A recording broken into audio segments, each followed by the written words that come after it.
నమస్కారం స్నేహితులారా. ఈరోజు మనము కర్ణాటకలోని మాండ్య జిల్లాలో ఉన్న ఒక పురాతన అద్భుతాన్ని సందర్శించబోతున్నాము. అదే నాగమంగళలోని శ్రీ సౌమ్యకేశవ స్వామి దేవాలయము. 12వ శతాబ్దంలో హొయసల రాజుల కాలంలో నిర్మితమైన ఈ ఆలయము వైష్ణవ సాంప్రదాయంలో అత్యంత పవిత్రమైనది. నాగమంగళను పూర్వము అనంత క్షేత్రం అని పిలిచేవారు. ఇక్కడ ప్రశాంతమైన వాతావరణము, అద్భుతమైన శిల్పకళా రీతులు మనల్ని చేతుల్లోకి తీసుకెళ్తాయి.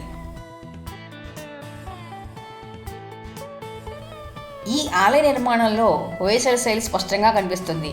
ఆలయము నక్షత్ర ఆకార పునాదిపై నిర్మించబడింది. ఇక్కడ ప్రధాన ఆకర్షణ సౌమ్యకేశవ స్వామి విగ్రహము. సుమారు 6 అడుగుల ఎత్తులో ఉండే ఈ విగ్రహము చాలా సౌమ్యంగా చిరునవ్వుతో కనిపిస్తుంది. అందుకే స్వామివారికి ఆ పేరు వచ్చింది. మరో విశేషం ఏమిటంటే ఇక్కడి ధ్వజస్తంభము. ఇది ఏ ఆధారము లేకుండా నిలబడి ఉన్నట్లు కనిపిస్తుంది. అలాగే గర్భాలయ పైకప్పుపై చెక్కబడిన ఆదిశేషుని శిల్పము మరియు దాని చుట్టూ ఉన్న కళాకృతులు పర్యాటకులు మంత్రముగ్ధులను చేస్తాయి. ఈ క్షేత్రము రాహుకేతు దోష నివారణకు చాలా ప్రసిద్ధి. ఆలయ ప్రకారంలో ఉన్న నాగ ప్రతిమలకు పూజలు చేస్తే సర్పదోషాలు తొలగిపోతాయని భక్తుల నమ్మకము.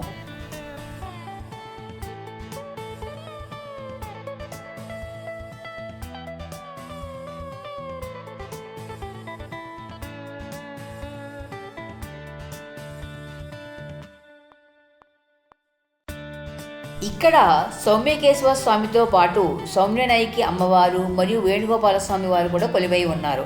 ప్రతి సంవత్సరము జరిగే బ్రహ్మోత్సవాల సమయంలో ఈ గ్రామము భక్తజనులతో కిక్కిరిసిపోతుంది.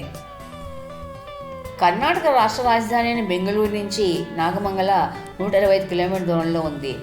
ఇక్కడ చేరుకోవడానికి బెంగళూరు నుంచి మరియు మైసూరు నుంచి బస్సులు దొరుకుతాయి. ఈ మధ్య చాలా దేవాలయాలు ప్రభుత్వ పర్యవేక్షణలో ఉండడం వలన లోపల వీడియోస్ తీయడానికి అనుమతి లేదు. అందువలన బయట వీడియోస్ మాత్రమే తీయడానికి వాళ్ళు అనుమతిస్తున్నారు.